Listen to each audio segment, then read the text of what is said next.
Bonjour à toutes et à tous, ma team Kiefer, j'espère que vous allez bien.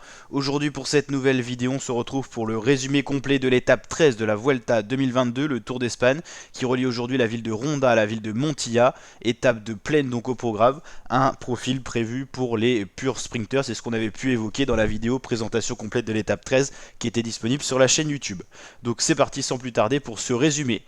À 36 km de l'arrivée, on retrouve le peloton avec un écart d'1 minute 50 avec ces trois hommes de tête qui forment en fait l'échappée du jour. Un coureur Education First, un coureur Burgos et un Euskaltel Euskadi.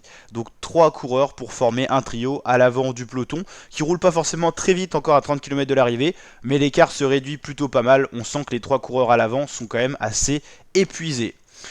On va aller voir juste après l'identité de ces coureurs, ça roule quand même assez fort dans le peloton avec 80 km/h dans des faux plats descendants. Il y a beaucoup d'équipes, en tout 4 qui se relayent, la Trek, la Bora notamment, mais il y en a encore d'autres qui viennent passer 2-3 relais, c'est ce qui explique que l'écart se réduit considérablement avec les hommes de tête, 38 secondes à 20 km de l'arrivée. On sait désormais qu'on se dirige vers un scénario de sprint massif, sauf grosse surprise dans le final.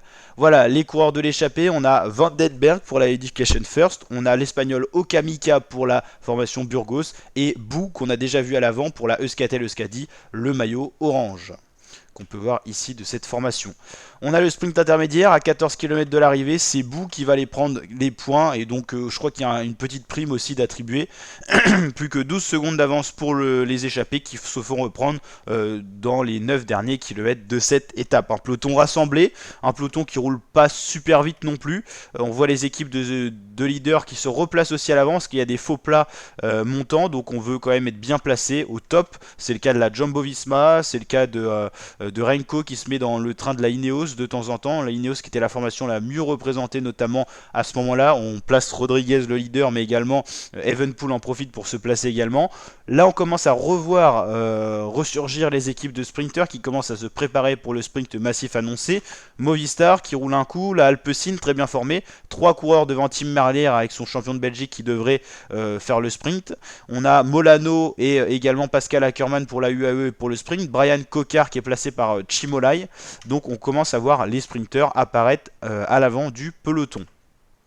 Mike Tennyson emmène Primoz Roglic, peut-être que Primoz Roglic va faire le sprint, en tout cas il est dans la roue de Mike Tennyson, donc normalement le plus rapide c'est Mike Tennyson, donc on voit que ça la joue pour Primoz Roglic. Mats Pedersen pour la Trek est très bien passé, le maillot vert, le meilleur sprinter de cette Vuelta avec l'abandon de Sam Bennett. Là c'est Pascal Ackermann qui lance de très très loin pour la UAE, suivi de très très par Mats Pedersen. Quentin Paché pour la FDJ essaye de se mêler au sprint, mais il est vite battu. Ça va jouer entre Ackermann et Pedersen. Pedersen a très bien pris la roue, le maillot vert va donc aller s'imposer. C'était un sprint en boss. Brian Cocard pour les Français fait 2 avec la Cofidis. Ackermann a lancé trop tôt, il fait donc 3. Et un Bahreïn qui fait 4.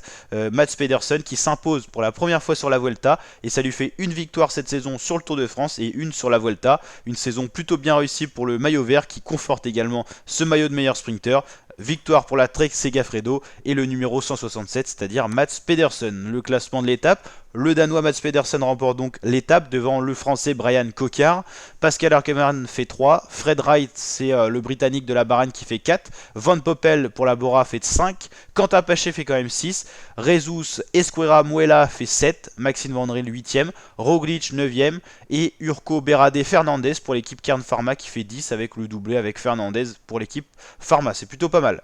Au classement général, Remco Evenepoel reste toujours maillot rouge devant Roglic et Mas pour le podium. Le maillot vert conforté sur les épaules de Mats Pedersen, à part abandon ou chute, il est plutôt sûr de ramener ce maillot vert à Madrid avec 247 points. Ça lui fait plus quasiment de 150 points d'avance sur Marc Soler. Le meilleur grimpeur c'est toujours Jay Vine, qui a d'ailleurs roulé pour la formation Alpecin aujourd'hui pour amener le sprint. Le meilleur jeune c'est toujours Remco Evenepoel, porté donc ce maillot par Carlos Rodriguez. Et la meilleure équipe toujours UAE devant Ineos. A noter dans l'actualité de la Vuelta que Juan Ayuso, qui est bien classé au général, a été testé positif au Covid, mais il poursuit quand même la course, donc le 5ème du général qui a été testé positif, tout simplement. Donc demain, ça a été suggéré par un abonné, on présente toujours l'étape de demain également dans le résumé, malgré qu'il y a quand même une vidéo présentation complète. Ça sera Montoro, Sierra de la Pandera, et donc une étape de montagne pour ce samedi. Ça sera un week-end montagneux, on sera dans la Sierra Nevada, avec une belle arrivée en altitude. Thibaut Pinot a dit que ça serait une étape à jouer pour une échappée, donc il va essayer de se glisser dedans normalement, s'il arrive à la prendre bien sûr. Donc voilà, on fera bien sûr la vidéo présentation complète de l'étape en détail, en parlant des favoris notamment. N'hésitez pas à liker la vidéo si ce résumé vous a plu, et vous abonner et activer la cloche pour suivre en intégralité le Tour d'Espagne en notre compagnie et kiffer ensemble. Ciao!